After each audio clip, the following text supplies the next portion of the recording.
समुद्र निकटे देशे ग्राम वांस्कल संतका। समुद्र के निकट एक वांस्कल नाम का गांव था और उस गांव के जितने भी लोग थे सब पाप कर्मों में ही लिप्त रहते थे। वहां रहने वाले सभी ब्राह्मण भी वैदिक धर्म से विमुख थे। वो सब के सब दुष्ट स्वभाव वाले थे, सब एक नंबर के दुष्ट, विषय भोगों में लगे रहने वाले थे। न देवताओं पर विश्वास करते थे, न भाग्य पर बड़े बड़े अस्त्र रखते थे। पर स्त्री गमन करना, ज्ञान वैराग्य से दूर दूर तक कोई संबंध नहीं। अब आप विचार, जिस गांव ब्राह्मण ऐसे हो जाए तो वहां अन्य लोगों का क्या होगा? क्योंकि ब्राह्मण तो परिस्थिति गमन नहीं करते, ब्राह्मण तो दूसरों को वेद के धर्म पर चलने का रास्ता बताता कि वेद मार्ग पर। हाँ या ना? लेकिन जब ब्राह्मण ही मांस खाने लग जाए, ब्राह्मण पर स्त्री गमन करने लग जाए, दूसरी स्त्रियों को देखने लग जाए, शराबी हो जाए, जुआरी हो जाए, तो जिस नगर का ब्राह्मण ऐसा होगा वहां के अन्य लोग कैसे होंगे, इस पर आप ही अंदाजा लगाइएगा।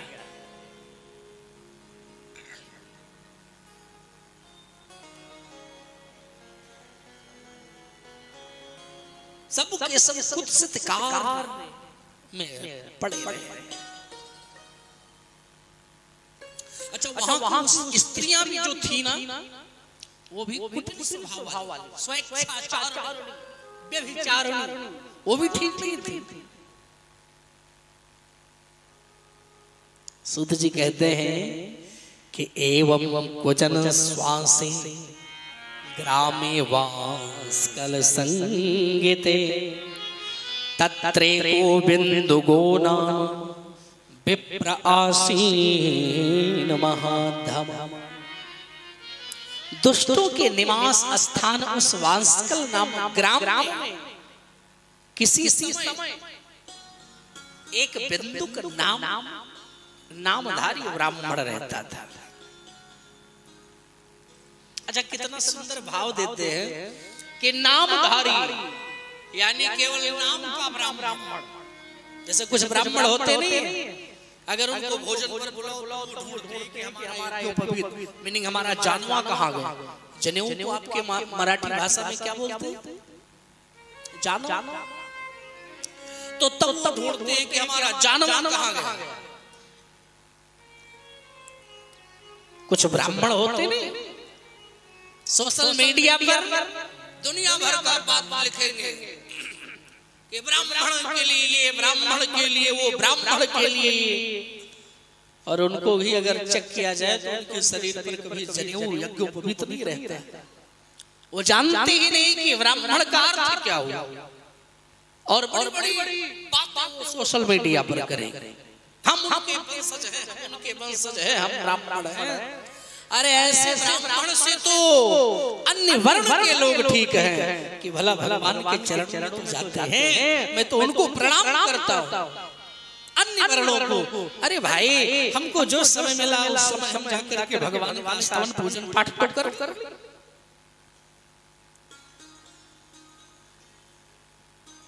तो एक नामधारी ब्राह्मण नहीं होना चाहिए, नामधारी ब्राह्मण नहीं बनना चाहिए।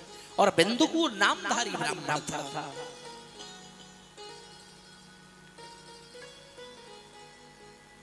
अरे ब्राह्मण कुल में जन्म मिल जाए, अपने सौभाग्य की सराहना करना चाहिए कि सबसे बड़ा सौभाग्य हमारा है कि हम भारत में जन्म लिए, और दूसरा ब्राह्मण कुल में मेरा जन्म हुआ है। कितने सौभाग्य की बात है। तो उस नगर वांस्कल नगर में वो नामधारी बिंदुक नाम का ब्राह्मण रहता था। क्या नाम था? जोर से बोलो। बिंदुक, और उसकी धर्मपत्नी का नाम क्या था? चंचला। चंचुला, चंचला नहीं, चंचुला।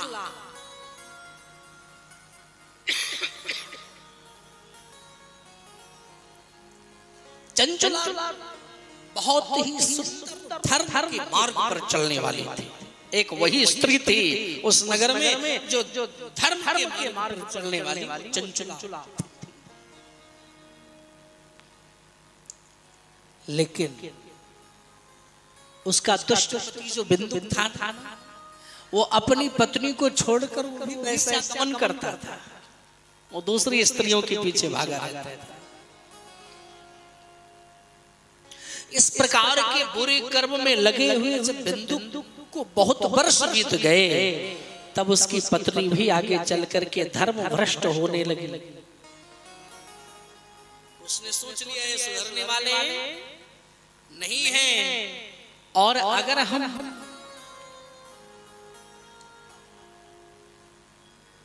क्या करें, चूंकि हमारे पास तो हमारे करीब ये कभी आते नहीं, तो धीरे धीरे चंचुला भी धर्म भ्रष्ट हो गई। चंचुला अपने पति की दृष्टि से बचकर रात्रि में चोरी छिपे अन्य पुरुषों के साथ रमण करने लगी। एक दिन बिंदुक ने अपनी पत्नी चंचुला को दूसरे पुरुष के साथ रमण करते हुए देख लिया, यानी देख लिया, और जैसे ही बिंदुक ने देखा तो क्रोध आ गया। मुक्की से मारने लगा अपनी पत्नी को, जोर जोर से मार रहा है, क्रोध बहुत पीटा। किंतु आज चंचुला भी क्रोध में आ गई। चंचुला के मन में जो पीड़ा था, आज उसने क्रोध में आकर अपने पति से कह दिया। क्या? कितनी सुंदर बात चंचुला कह रही है। भवान प्रतिदिनम कामम रमते वैसिया कुधी माम विहाय स्वपत्नी चा युवती पति से बदली।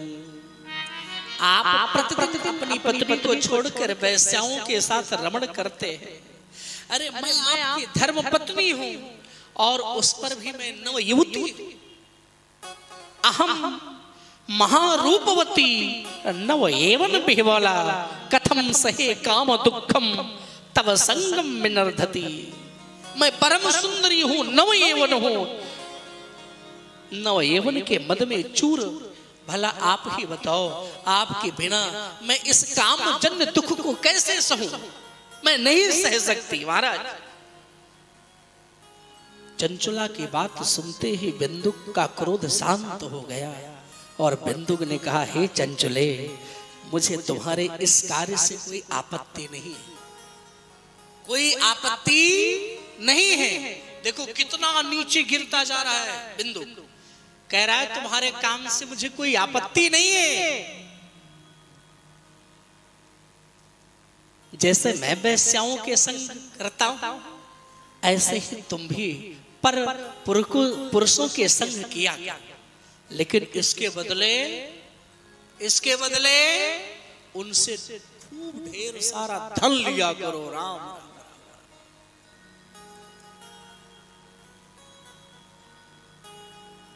और वह धन तुम मुझे दे दिया करो। धन माकर्ष तेभ्यो ही दत्वा तेभ्यः पराम रतिम। चंचुला ने बिंदुक की बात मान ली और वह व्यभिचार में लिप्त हो गई। पर पुरुषों से रति करने में जो धन मिलता था वह उसे अपने पति बिंदुक को दे देती थी। कालांतर में उस वैश्या का पति बना हुआ वह दूषित बुद्धि वाला ब्राह्मण मृत्यु यानी बिंदुक मृत्यु को प्राप्त हो गया। बहुत दिनों तक नरक का दुख भोगने के बाद वह मूढ़ बिंध पर्वत पर भयंकर पिशाच बन गया। बिंदु बिंधेया भवत पिशाचो ही गिरिहि पापी गिरोह पापी भयंकर। इधर बिंदु के मर जाने पर बहुत समय तक चंचुला अपने पुत्रों के साथ घर पर ही रही। एक दिन देवयोग से किसी पुण्य पर्व के आने पर चंचुला अपने भाइयों के साथ गोकर्ण क्षेत्र गई। यद्यपि उसकी तीर्थ में श्रद्धा नहीं थी, फिर भी तीर्थ यात्रियों के संग के प्रभाव से उसने भी तीर्थ के जल में स्नान किया और फिर वह अपने भाइयों बंधुओं के साथ मेला देखने के लिए इधर से उधर घूमने लगी। अचानक उसकी दृष्टि पड़ी, किसी शिव मंदिर में एक ब्राह्मण भगवान शिव की कथा सुना रहे थे। क्योंकि जहां पर बहुत बड़ा तीर्थ स्थल में कई जगह कथाएं होती रहती, हाँ या ना, तो वहां भी भगवान शिव की कथा एक मंदिर में चल रही थी। और एक गजब की बात यह है कि जो कथा पंडित जी सुना रहे थे भगवान शंकर की, तो पंडित जी उस वक्त यही वर्णन कर रहे थे। क्या? जब चंचला बिंदु की पत्नी चंचुला पहुंची कथा में, अचानक दूर से कि ये क्या हो रहा है, तो पंडित जी के मुख से यही शब्द निकल रहा था उस कथा में। क्या? योषितां जार सक्तानां नरके यम किंकरा संतप्त लोह परिघम क्षिपन्ते स्मर मंदिरे। कि जो स्त्रियां पर पुरुषों के साथ व्यभिचार करती, ध्यान देना, जो स्त्री अपने पति को छोड़ करके अलग अलग पुरुषों से प्रेम करती हैं, उनके साथ में रहती हैं, मरने के बाद यमलोक में जाती हैं और तब यमदूत उनके स्मर मंदिर में तपते हुए लोहे के परिघ को डाल देते हैं। चंचुला ने जब ये सुना तो वैराग्य को बढ़ाने वाली इस कथा को जैसे उसने सुना, महाराज भय से कांपने लगे।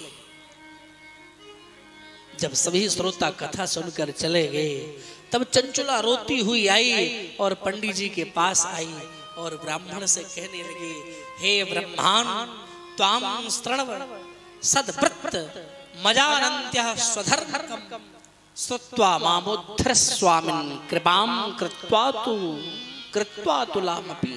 हे ब्राह्मण देवता, मैं अपने धर्म को नहीं जानती थी, इसीलिए मेरे द्वारा यह दुराचार हुआ। हे स्वामिन, आप मेरा उद्धार कीजिए। मैं क्या करूं? क्या करूं सरकार, कृपा करके बताओ। मेरे समान मूर्ख भला कौन होगे? और यही बात रामायण में रामचरितमानस में गोस्वामी जी कहते हैं, अनसुईया जी कहते हैं रामचरितमानस में, क्या? पति वंचक परपति रति करई, रो रो नरक कल्प सत परई। रो रो नरक कल्प सत परई।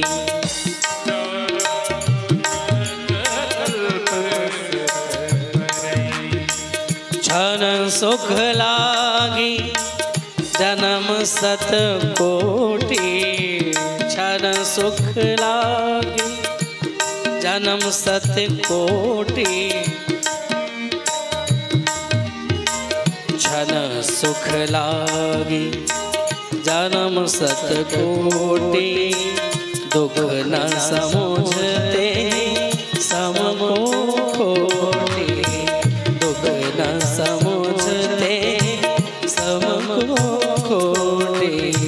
दुख न समझते सम को खोटी। थोड़े ही सुख के लिए मैंने अपने हित की हानि कर ली। हाय, मैं क्या करूं, मेरा उद्धार करो महाराज।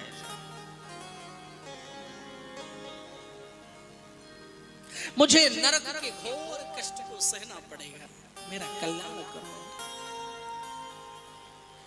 कथम सहिष्ये नरके खंडसो देह कृंतनम। यही ब्राह्मण देवता हम क्या करें, कहां जाएं, किसका आश्रय ले, कौन मेरी रक्षा करेगा। किम करोमि क्व गच्छामि क्वठा शरणमाश्रये। अंत में चंचुला उन्हीं कथावाचक ब्राह्मण की शरण में गई। हे ब्राह्मण देवता, आप ही मेरे गुरु हो, आप ही हमारा कल्याण करो, आप ही माता और आप ही पिता, आपके शरण में मैं आ गई, मेरा उद्धार को। ब्राह्मण बोल पड़े, हे ब्राह्मण पत्नी। ब्राह्मण कह रहे, हे ब्राह्मण पत्नी तुम डरो मत, भगवान शिव की शरण में जाओ और शिव ही शिव कृपा से तुम्हारा सारा पाप तत्काल नष्ट हो जाएगा।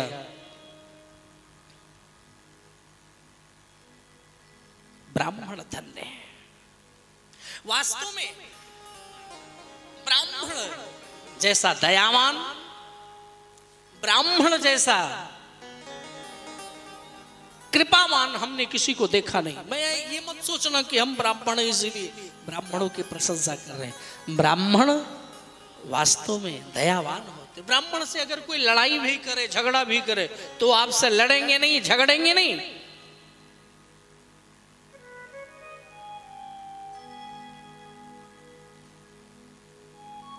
ब्राह्मण से अगर आप लड़ाई कर लो तो कोई दिक्कत नहीं, वो लड़ेंगे नहीं, शांत हो जाए, अरे अपने आप चिल्ला के चला जाए। तो एक ने कहा कि ब्राह्मण लड़ेंगे नहीं तो बड़ा आनंद है, खूब ब्राह्मण से हम लड़ाई करें। बोले एक बात और बताओ। बोले क्या? बोले ब्राह्मण लड़ेगा नहीं, झगड़ेगा नहीं अगर आप उससे लड़ो, नहीं लड़ेगा। बोले आनंद है। बोले आनंद नहीं, लेकिन लड़ाएगा ऐसी जगह कि तुम्हारे पुरखे भी सुलझ नहीं पाएंगे, इसलिए सावधान रहना। तो ब्राह्मण अत्यंत ही दयावान होते हैं और ब्राह्मण पत्नी यानी चंचुला से कहा कि आप शिव पुराण की कथा सुनो और शिव पुराण की कथा सुनने से ही तुम्हारा कल्याण होगा। उसने चंचुला एक सुंदर शिव महापुराण के कथा का आयोजन करती है, संपूर्ण शिव महापुराण की कथा सुनती है। गोकर्ण क्षेत्र में संपूर्ण शिव कथा सुनकर के उसका चित्त शुद्ध हो गया। वह निरंतर भगवान शिव के स्वरूप का चिंतन करने लगी। वह प्रतिदिन तीर्थ के जल से स्नान करती है और भस्म लगाकर रुद्राक्ष की माला धारण करती है। एक और निवेदन आपसे आज करूं, कल यहाँ जितने भी भक्त आए कथा सुनने के लिए, शिव की भक्ति का लाभ तभी होगा जब आप भस्म को जरूर लगाएं। तो कल हम निवेदन करेंगे अपने कार्यकर्ताओं से कि यहाँ पर भस्म का एक घोल बना करके कटोरे में रखा जाए और जितने भी भक्त कथा में आए उनके मस्तक पर सुंदर भस्म लेपन किया जाए। और अगर भस्म लगाकर कथा सुनेंगे तो भगवान शिव की भक्ति शीघ्र प्राप्त होगी आपको।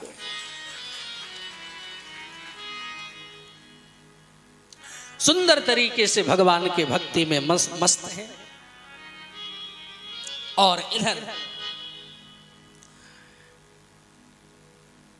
धीरे धीरे चंचुला ने बिना किसी कष्ट के अपने शरीर का त्याग दिया। जैसे ही चंचुला ने अपने देह को त्यागा, वैसे ही भगवान शिव के द्वारा भेजा हुआ एक दिव्य विमान वहां पहुंच गया। भगवान के गणों ने चंचुला को उस दिव्य विमान पर बिठा करके तत्काल शिवलोक में पहुंचा दिया। वहां पहुंचते ही उसने त्रिनेत्रधारी भगवान शंकर का दर्शन किया। ब्रह्मादि देवता सब भगवान शंकर की सेवा में लगे हैं। भगवान शंकर के कांति कर्पूर के समान गौर थे। उन्होंने सभी अलंकार धारण की अत्यंत ही प्रमुदित हो रही है चंचुला। भगवती पार्वती और भगवान शिव ने बड़ी करुणा के साथ उसे अपने पास बुलाया और भगवती पार्वती ने चंचुला को अपनी सखी बना लिया। इतनी महिमा शिव पुराण की है कि शिव पुराण कथा सुन करके माता भवानी की सखी बन गई। और एक दिन चंचुला ने माँ पार्वती जी की बड़ी सुंदर स्तुति की। गिरिजेय स्कंधमातस्त्वं सेविता सर्वदा नरे सर्व सौख्य प्रदे शंभो प्रिय ब्रह्म स्वरूपिणी विष्णु ब्रह्मादिभिर्सेव्यः सगुणा निर्गुणापि च त्वमाद्या प्रकृति सूक्ष्म सच्चिदानन्दरूपिणी सृष्टि स्थितलय करी त्रिगुणा त्रिसुरालया ब्रह्म विष्णु महेशानां सुप्रतिष्ठा कर पर। बड़ी सुंदर स्तुति की। ये तो शिव पुराण की स्तुति है, लेकिन यही स्तुति क्या है? ये तो संस्कृत में हमने सुनाया, लेकिन यही स्तुति रामायण में गोस्वामी जी ने भी किया है। जय जय गिरिवर गाइए राज किशोरी। याद है नहीं याद? याद है। और अगर ये स्तुति करो तो भवानी बड़ी शीघ्र प्रसन्न होंगी।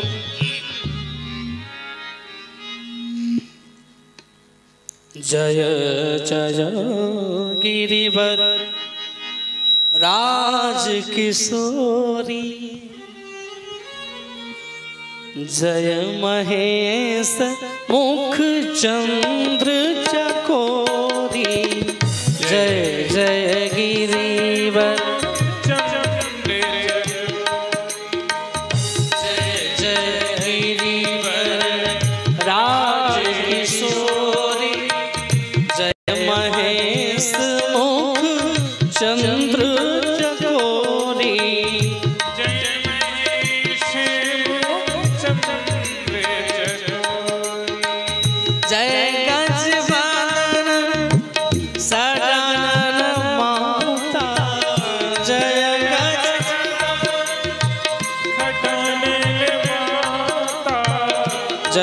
गजवादन सदानन माता जगत जननी दामिनी दुति गाता जगत जननी दामिनी दुति गाता। बड़ी सुंदर स्तुति चंचुला ने माता भवानी की। माता भवानी अत्यंत प्रसन्न हो गई। बोले वरदान मांगो चंचुला। चंचुला ने कहा हे गिरिराज कुमारी मेरे पति बिंदु इस समय कहाँ हैं? कृपा करके बताइए। और उनकी कैसी गति हुई मैं जानना चाहती हूँ। माता पार्वती ने कहा हे सुते तुम्हारा पति बिंद पर्वत पर एक पिशाच बन करके विराजमान है। चंचुला ने कहा हे महादेवी यद्यपि मेरा पति दुष्ट था किंतु फिर भी आप कोई उपाय बताइए जिससे मेरे पति का उद्धार हो जाए। पार्वती जी ने कहा तुम्हारे पति यदि सुपुराण की कथा सुन ले तो उद्धार निश्चित रूप से हो जाएगा। चंचुला ने कहा अब आप ही मेरे पति को सुपुराण की कथा सुनाने की व्यवस्था कीजिए। तो चंचुला के द्वारा बार बार प्रार्थना किए जाने पर माता पार्वती को दया आ गई और माता पार्वती ने एक तुमरू गंधर्व को बुलाया और उसे चंचुला को साथ लेकर विंध्य पर्वत पर जाकर के बिंदुक प्रेत को सुपुराण सुनाने के लिए कहा। पार्वती माता ने तुमरू को बिंदुक का सारा वृत्तांत सुनाया और तब महाराज तुमरू गंधर्व चंचुला को लेकर के गए।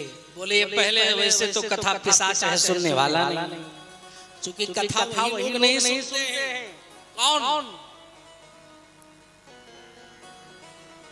जो मांस मदिरा खाने वाले आसुरी प्रवृत्ति वाले यानी उन्हें भी पिशाच ही कहा जाता है। जो कथा में आने से घबराए उन्हें पिशाच कहा जाता है। तुमरु गंधर्व कह रहे हैं कि ये दुष्ट पिशाच ऐसे तो कथा सुनेगा नहीं। तो पहले तुमरु गंधर्व ने वो पिटाई पिशाच की और रस्सियों से पकड़ करके जकड़ करके बांध दी। बोले अब तो सुनोगे कथा, और पकड़ करके बांध करके तब जा करके कथा सुनाए। और जब संपूर्ण कथा सुन लिया उस पिशाच ने, तो सुंदर शरीर में प्रकट हुआ भगवान शंकर के दिव्य कृपा उस पर प्राप्त हुई। बोल शंकर भगवान की जय, श्री शिव महापुराण की जय। और वह देहधारी होकर श्रीमान बिंदुक अपनी भार्या चंचुला के साथ दिव्य विमान में बैठकर भगवान शंकर के धाम पहुंच गए।